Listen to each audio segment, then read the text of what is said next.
the brain consists of 10 billion neurons. 100 కోట్ల న్యూరాన్లతో తయారైంది. అంటే 100 కోట్ల న్యూరాన్ ఇంటూ ఒక న్యూరాన్ 20 జీబీ అంటే ఎంత వేసుకోవచ్చు. అంటే మనకి ఎంత పొటెన్షియల్ ఉంది, మనం ఉపయోగించుకుంటామా? అత్యంత మేధా సంపన్నుడని పేరుగాంచినటువంటి ఐన్స్టీన్ అంట తర్వాత చనిపోయిన తర్వాత అక్కడే ప్రయోగాలు చేసుకోవడానికి అవకాశం కల్పించాడు. హ్యూమన్ ఆయన తాలూకు బ్రెయిన్ ని పరిశోధన చేశారంట. చేస్తాక ఆయన కేవలం 4% మాత్రమే తన తాలూకా సామర్థ్యాన్ని ఉపయోగించుకున్నాడు.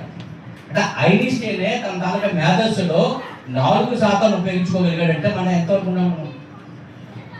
You understand? అర్థమవుతుందండి. మన పొటెన్షియల్ మనకు తెలియదు. మనకి ఫర్ ఎగ్జాంపుల్ చెప్పుకోండి, మన ఫిజికల్ పొటెన్షియల్ చూద్దాం. ఫిజికల్ పొటెన్షియల్ 590 వస్తుంది కదా. బి పట్టణంలో గంట మా గురువు గారు శ్రమని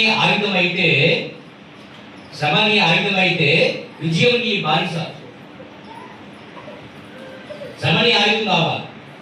అడిషనల్గా 90% శ్రమించడమే, 99% పెర్సురేషన్ శ్రమించడం, జస్ట్ 1% ఇన్స్పిరేషన్.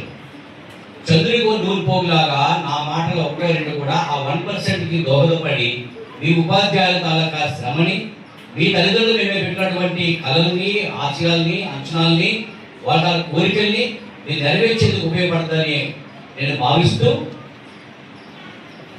ఈ కార్యక్రమాన్ని